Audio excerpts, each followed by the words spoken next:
been doing marketing for you up and down the coast. I see. Just because I knew it was such a wonderful opportunity for people to meet you. Yeah. I'm still trying to wrap my mind around what the cleaning process is like on an experiential level.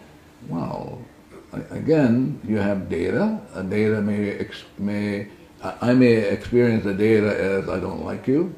Okay, let's say that data says in my mind I'm going, oh my God, and I have to put up with this bullshit stuff. Right. And I go, oh, I get to clean with that. Right. What's going on in me? Right. And I didn't know I had it. Right. So I can say to that data in me, I love you. Thank you for giving me one more chance to let you go so that I can be free. Right. So the Ho'oponopono is about saying, I'm sorry, please forgive me. And then the I'm sorry, please forgive me can be said in a different way. I love you, thank you, blueberries, M&Ms, the whole kit and caboodle. Yeah. But the notion is that it's my responsibility, totally. So it has nothing to do with you. Right. Yeah. And so you're talking to not the person, but to talking to myself. Yourself. Yeah. Specifically, I'm talking to this inner child in me who is suffering because I'm holding on. So the Ho'oponopono is, you're asking questions, but it's an engagement process. Like you say, you're trying to wrap yourself around it. The Ho'oponopono is about letting go. Right. It's just let go, boom, the data goes, and all of a sudden you get inspiration to do something it never came out for you to do. Right. Yeah. In the introduction to Zero Limits, Joe Vitale talks about programs that go back to the beginning of existence. Yeah. Could you talk a little more about that? Yeah. When coming back again to Shakespeare, and when we were initially created at the beginning, we were nothing. Blank, no data, perfect in every way. Didn't have to think, didn't have to make money, didn't have to do any of this sort of stuff. So no data playing.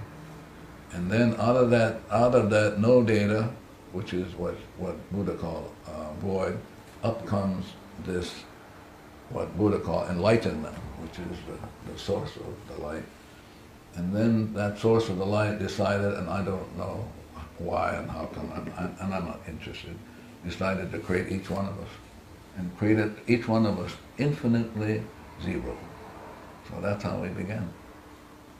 And so what does it mean to be infinitely zero? It means we experience heaven on earth, nirvana, art, beauty, love, until something came along, and it brought darkness. Yeah. Yeah. Are you in that state of bliss, nirvana? If I was in that state, I would not be here sitting with you guys. I'm here because I have stuff to let go. But clearly you've had a considerable degree of success based upon your having emptied a psychiatric hospital. I don't know what that means, success. Assisted in a healing for people. No, I didn't assist. I only took care of me. I'm responsible. I wasn't interested in them. They just came along in my life and said, hello, you got stuff you should let go of. I said, oh, okay. So I didn't do it for them. They're just mirrors then to yourself? More importantly, more specifically, more precisely, that we had shared memories. Ah. Yeah. Yeah. So this notion about healing people is bullshit stuff. I didn't do that. I'm only here to clean up what was going on in me that kept him goofy, that kept him stuck in the hospital. That's what I came. I came along to do that, to do it on me, not them. And if they benefit, okay, but that wasn't my orientation. That wasn't my focus. My focus was to be free. Yeah. So anyone who comes in front of you in any way, Or before, you have relationship with that person on some level. You have shared data. And do you feel a sense of compassion towards the people that you... You're funny. What does that mean, compassion? A heartfelt connection. You want me to be deadly honest with you? Yes, please. It's bullshit stuff. It's like when you're free at zero, you have nothing. You're free. You're not even in love. You're not having any of this stuff you hear, the garbage that you hear. You're nothing. That's what Jesus said. Jesus said, listen, seek ye first the kingdom, which is nothingness, and you shall see God. That's what I'm interested. I'm interested in seeing the God in you guys. Okay. That I'm not interested in. So if I see the God in you, then I'm fine. See, it's the data. If I can let go of the data, which is the mortgage on my soul, I get back to zero, then I'm going to see what Jesus said, I'm going to see God. And nothing but. Yeah, nothing but. And because you guys were already perfect, it was the imperfection of the data in me, not in you.